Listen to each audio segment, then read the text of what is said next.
عارف ايه حقيقتك؟ انت مش محسود ولا الظروف جايه عليك، انت مجرد شخص كسول وعاجبه دور الضحيه عشان يداري بيه فشله.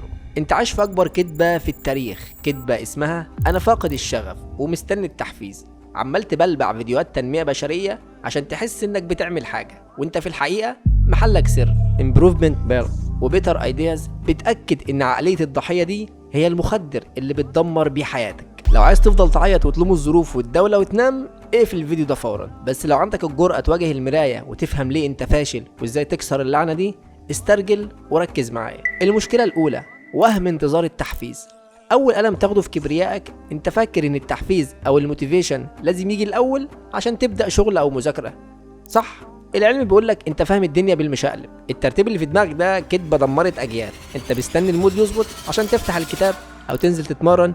الكارثه ان المود ده عمره ما هيجي وانت قاعد مكانك. انت مقتنع انك فاقد الشغف، لكن الحقيقه انت فاقد الانضباط. تستهلك محتوى تطوير الذات كانه استمناء عقلي. بتاخد دوبامين الانجاز وانت قاعد على السرير، ولما تيجي تنفذ تلاقي الواقع متعب فتهرب وتعيش دور الضحيه وتقول اصل انا مش قادر، اصل طاقتي خلصانه. الشغف ده كذبه اخترعها الفاشلين عشان يبرروا قعدتهم على الكنبه. المشكله الثانيه شلل المثاليه والهروب.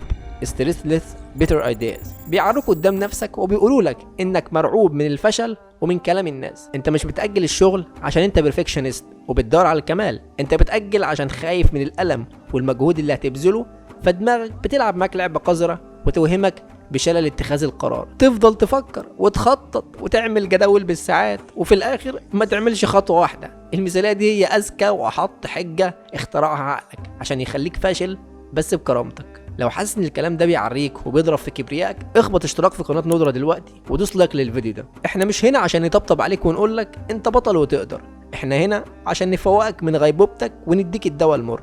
يلا ناخد العلاج اللي هيوجعك. الحل الصادم نافذه المعاناه والنسخه الزباله. الحل الصادم انسى الشغف وانسى المود. الحل في قوة الفعل. The Bean of Action. وقاعدة مرعبة اسمها نافذة ال 15 دقيقة من المعاناة. الفعل هو اللي بيولد التحفيز مش العكس. ابدأ الأول والمود هيجي يجري وراك زي الكلب. حاسس إنك مخنوق ومش طايق تفتح اللابتوب؟ اقعد واغصب نفسك تعاني لمدة 15 دقيقة بالظبط. أيوة حرفيا اعمل الحاجة البايخة. Literally do the bad thing. خايف الشغل يطلع وحش؟ اصنع النسخة الزبالة The Garbage Version من أي حاجة عشان تكسر حاجز الخوف.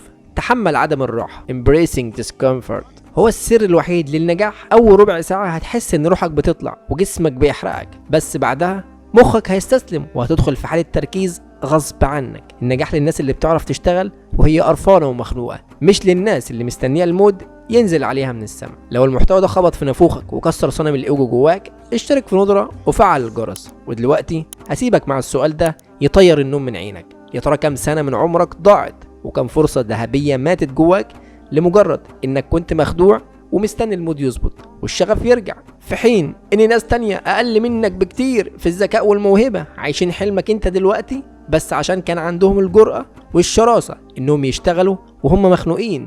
قوم اغسل وشك واعمل نسختك الجامدة فورا. سلام.